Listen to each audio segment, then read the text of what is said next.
Welcome back, guys. So today we will going to solve the junior engineer electrical paper, uh, which is of PGVCL 2016, junior engineer electrical PGVCL 2016. We'll going to solve the technical portion of it. So let's get started.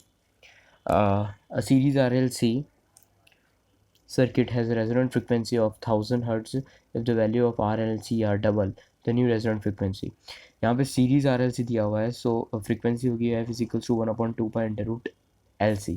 यहीं पे अगर parallel for parallel मैं यहाँ पे लिख देता हूँ for parallel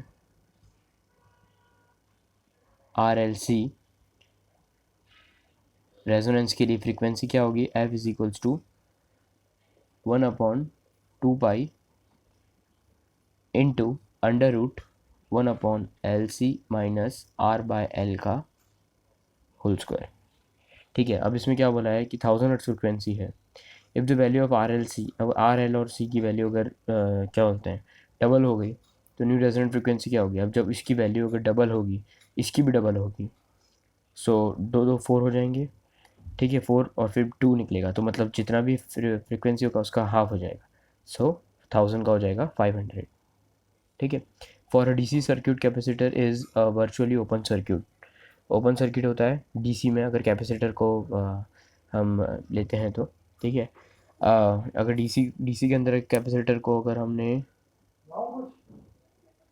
TC दे दिया तो is equivalent to open circuit हो जाएगा वो. ठीक है. 1000 ohm 1 watt resistor can safely pass a current. इसमें सिंपल हमको ओम्स लॉ लगाना है. 1000 ओम्स दिया हुआ है, ठीक है, और 1 वॉट रजिस्टर है. अब इसके लिए अपन को P is equals to I²R वाला फार्मूला लगाना है. 1 वॉट है तो 1 की जगह 1 लगाने का, और 1000 ओम्स है तो 1000. एंड देन करंट की वैल्यू हमको निकालनी है, तो 30 मिली एम्पेयर आएगा. So it can pass 30 milli ampere. ठीक है. The number of insulator disc each disk 11 kV required in a suspension type insulator string of 220 kilovolt line is dash.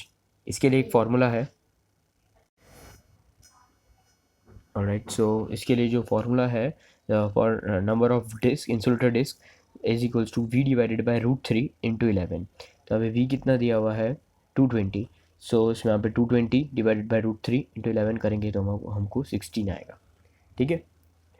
A 40 kVA transformer has a core loss दिया हुआ है and full load copper loss दिया हुआ है. The proportion of full load at maximum efficiency कब होता है.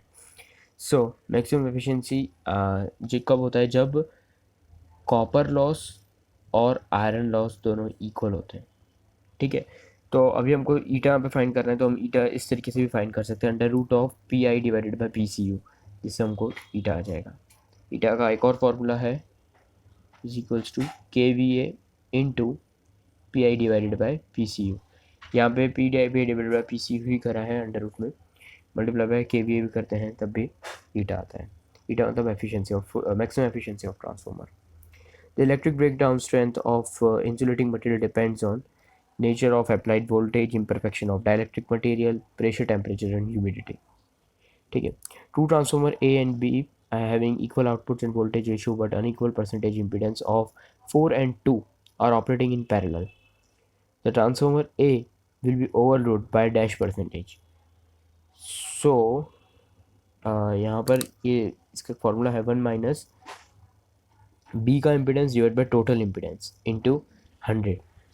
ठीक है, क्योंकि यहाँ पे इसमें क्या बोला है कि हमको transformer A will be overload by how much percent, कितना परसेंट पे वो ओवरलोड होगा. तो हमको सबसे पहले तो टोटल इम्पिडेंस फाइंड करना है. तो 4 और 2 दिया हुआ है तो उसका 6 हो जाएगा.